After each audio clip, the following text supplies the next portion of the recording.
Welcome to 1 Minute diabetes diet by Anita from Madhumeha. So ಇವತ್ತಿನ ಒಂದು ಸಂಚಿಕೆಯಲ್ಲಿ ಹಾಲು ಕುಡಿಬೋದಾ ಇಲ್ವಾ, ಡಯಾಬಿಟೀಸ್ ಅವ್ರಿಗೆ ಹಾಲಿನ ಭಯ ಇದೆ. ಯಾಕಂದರೆ ಒಂದು ಕ್ವಶನ್ನು, ಮೇಡಮ್ ಹಾಲು ಕುಡಿದ್ರೆ ದಪ್ಪ ಆಗ್ತೀನಿ, ಹಾಲು ಕುಡಿದ್ರೆ ಕೊಲೆಸ್ಟ್ರಾಲ್ ಜಾಸ್ತಿ ಆಗುತ್ತೆ, ಒಂದು ಈ 2 ಕ್ವಶನ್ನಿಂದ ಹಾಲು ಕುಡಿಯೋದನ್ನು ಬಿಟ್ಬಿಡ್ತಾರೆ. ಬಟ್ ಖಂಡಿತ ಭಯ ಪಡಬೇಡಿ. 1 ಲೋಟ ಹಾಲು, ಚಿಟಿಕೆ ಅರಿಶಿನ ಹಾಕ್ಕೊಂಡು ನೀವು ರಾತ್ರಿ ಹೊತ್ತು ತೊಗೊಂಡ್ರೆ ಒಳ್ಳೆ ನಿದ್ದೆ ಬರುತ್ತೆ. ಈ ಕೆಲವ್ರಿಗೂ ನ್ಯೂರೋಪತಿ ನರಗಳ ಎಳಿತಾ ಇರುತ್ತೆ, ಅದೆಲ್ಲನೂ ಕಡಿಮೆ ಆಗುತ್ತೆ. ಅಂದರೆ ಹಾಲನ್ನು ನಾವು ಸ್ಕಿಮ್ಡ್ ಮಿಲ್ಕ್ ಅಂತ ಹೇಳ್ತೀವಿ, ಅಂದರೆ ಲೋ ಫ್ಯಾಟ್ ಮಿಲ್ಕ್. ಅದನ್ನು ಸ್ಕಿಮ್ಡ್ ಮಿಲ್ಕಾಗೂ ಸಿಗುತ್ತೆ.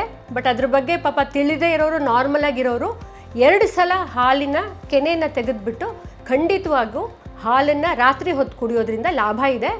ಅಂದರೆ ಏನಂದರೆ ಊಟಕ್ಕೂ ಹಾಲಿಗೂ 2 ಅವರ್ಸು ಗ್ಯಾಪ್ ಕೊಡಿ. ಊಟ ಆಗಿದ ತಕ್ಷಣ ಹಾಲು ಕುಡಿಬೇಡಿ. ಪರ್ಟಿಕ್ಯುಲರಾಗಿ ಈ ಇನ್ಸುಲಿನ್ ತೊಗೊಳ್ಳೋರಿಗಂತೂ ತುಂಬ ಹೆಲ್ಪ್ ಆಗುತ್ತೆ. ಹಾಲಿನಿಂದ ಲೋ ಶುಗರ್ ಆಗೋದು ತಡೆಗಟ್ಟುತ್ತೆ. ಸೊ ವಿತೌಟ್ ಭಯ, low fat milk 1 glass for diabetes ಇರೋರು ಖಂಡಿತವಾಗ್ಲೂ ತೊಗೋಬೋದು. ಸೊ ಹೋಪ್ ಈ ಮಾಹಿತಿ ನಿಮಗೆ ಇಷ್ಟ ಆಗಿದೆ ಅಂತ ಕಾಣುತ್ತೆ. ನೀವು ಫಾಲೋ ಮಾಡ್ತೀರಾ ಅಂತ ತಿಳ್ಕೊಂಡಿದ್ದೀನಿ.